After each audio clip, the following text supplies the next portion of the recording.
People who connect to my network, the days of saying, this is my network, the only people who are connecting to it are full-time staff, went about 5 years back. If you talk to my friend Steve Whitlock at Boeing, who's the CSO at Boeing, he says, I now have more non-Boeing staff with accounts on my system than I do Boeing staff. That's the reality. The BBC, I was talking to the BBC the other night, the BBC, because of the way they make television programmes these days, have 4 times as many people on their network than they do actual BBC paid employees. Business demanding to directly interconnect to systems where business-to-business relationships exist. The day of saying we will only extend our network to you if we own 51% of the company are long gone. We expect good network connectivity. Distributed and shared applications, the amount of applications you now share to business partners, third parties, customers, goodness knows what. And then there's the applications that just bypass perimeter security. It's not only instant messaging that does a really good job of tunneling out of port 80. Business now writes them. We do business with Walmart. And Walmart have pushed a little protocol called AS2. Anyone using AS2 here? Couple. Yeah, absolutely. AS2 does a really good job of tunneling straight through port 80 to allow my ERP system inside what was once upon a time my crown jewels. Inside my system to tunnel straight out across to Walmart and connect to their ERP system. So what are the business requirements? Computing should work anywhere. That's what they expect. Operate under the Martini model. Remember the adverts? Anytime, any place, anywhere? Yeah, well it's any IP, anytime, anywhere. Martini model networking. It should be secure, it should be self-defending. More importantly, from a security point of view, it should be capable of identifying itself. It should be capable of identifying its user, have a defined level of trust, and have trust based on its environment.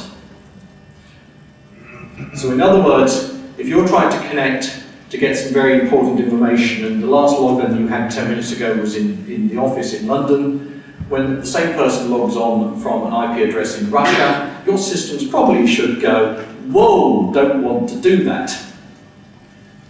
But at the moment we don't do it. Ultimately, it boils down to these two. Data needs to exist everywhere, and pervasive access is mandatory. Think about it.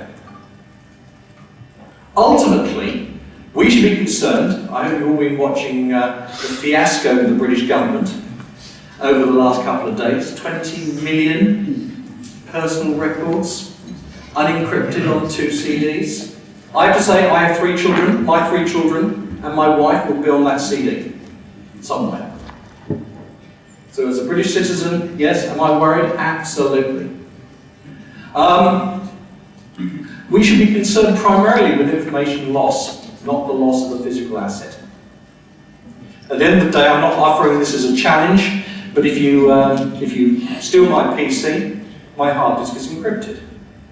We've had some very bright people pretending to steal one of these and then putting it through a set of forensics to try and get the data off it, and they have not succeeded. I'm pleased to say that that is not a challenge.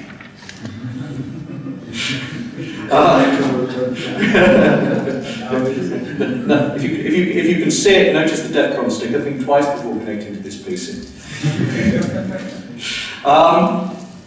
But pervasive access is mandatory. Yeah? We should be worried about inappropriate access, not access itself. Access is a given in this day and age. As I said, if you want to go and get it, the Jericho Forum commandments, there are only 11 of them, 2 sides of A4. Jericho Forum website, take it, give it to your developers and say, follow these. We actually took voice over IP, just as a total aside. I was doing the Info Security show in New York in September.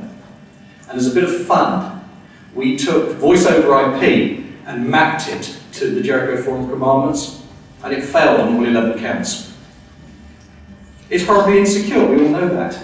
But this is a great way of testing systems, implementations, protocols, whatever you like. So who's doing it?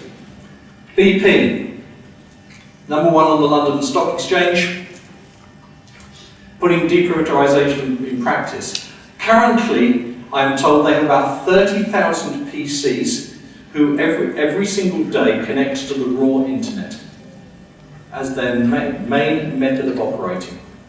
If you walk into most BP offices in the world, you can connect your PC. Why? Because what they have on their desk is the internet. Not an intranet, not a BP LAN. It is the internet. So it doesn't matter whether their staff are connecting from home or connecting from the office, it's just the internet. ICI, set for big savings. We have, this is an old press release, we have signed a deal which is basically going to allow us to dump all our internet browsing locally off our LAN. Last thing if you look at your network, and I'm told I'm told we are a boringly normal corporate. 35% of your backbone WAN traffic is internet browsing. That's a fact. And that's pretty standard for every single corporation out there. And you'll find that 10% of that is Facebook, 10% of that is YouTube, and 5% of that is eBay.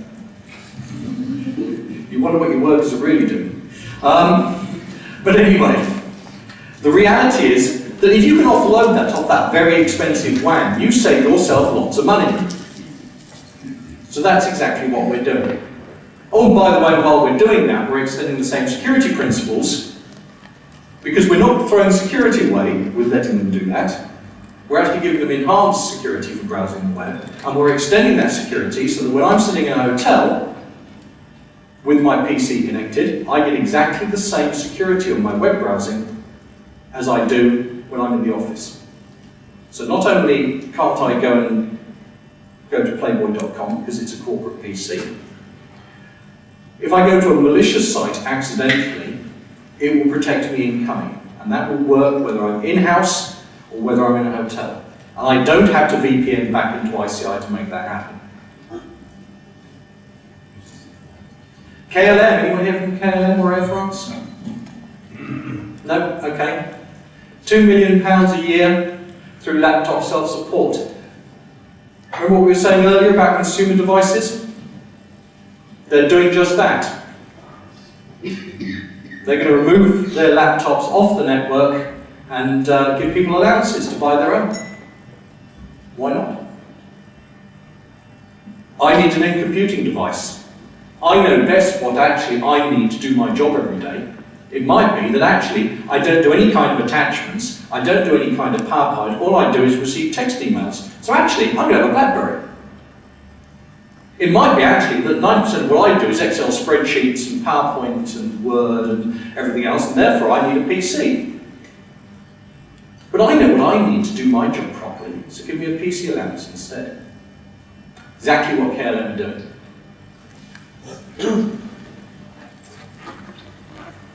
So the future. Where's the future going? Many, and I would argue in most cases, network security perimeters are going to disappear. They're going rapidly. If you think about it properly, with the amount of holes you have punched in your corporate network perimeters, actually you don't really have a network perimeter anymore. Yes, it stops the script kiddies on the internet, it stops the automated programs, it stops the... We could argue over coffee of whether it stops denial of service attacks. Actually, a deperimeterized model works a lot better against denial of service attack. But so that's one for a debate over coffee. The reality is that your network has effectively gone. The only reason you're running a corporate WAN in 2007, 2008 is for quality of service. You want to guarantee the network performance within your private network. Don't be fooled into thinking you're doing it for security, because you're not. We talked about the drivers earlier. They already exist in your organisation, and it's already started. Your only decision as a security professional is how fast it's going to happen to you, how soon you're going to let it happen, and whether you want to control it.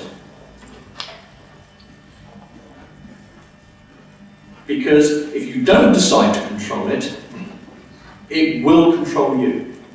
You'll be forced into it. So the future challenges: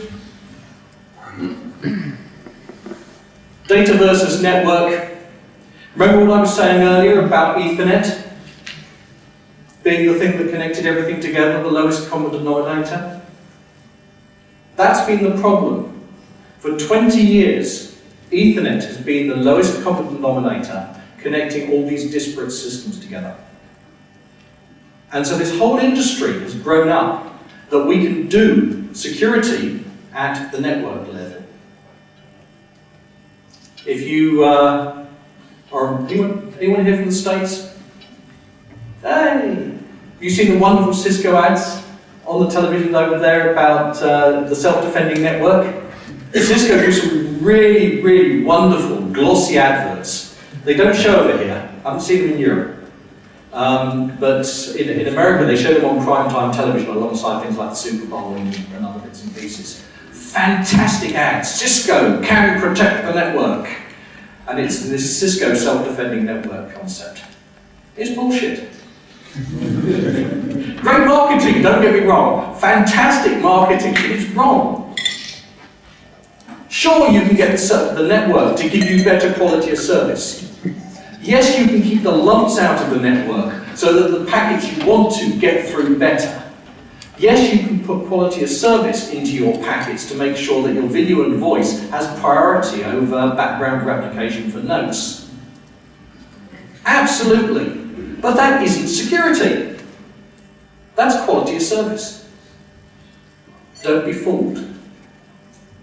The old adage of CIA, confidentiality, integrity, and availability.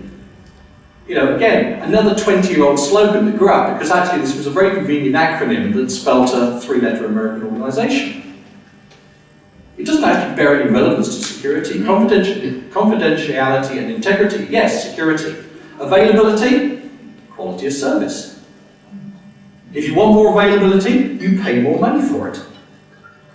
If you want more availability, you put in 2 circuits rather than 1. You put in redundant WAN links rather than 1. You put in triplicate. You triangulate your data centers. It's money you throw at the problem. It's all down to quality of service. Quality of service is something you pay for. Security is something you design in. Ad hoc relationships. Talking earlier about mergers and acquisitions. But relationships are shorter. More ad hoc relationships are becoming the norm. The company that you merged yesterday is being sold off tomorrow. And of course, collaborators, competitors, and enemies. Our networks contain people we trust. Absolutely.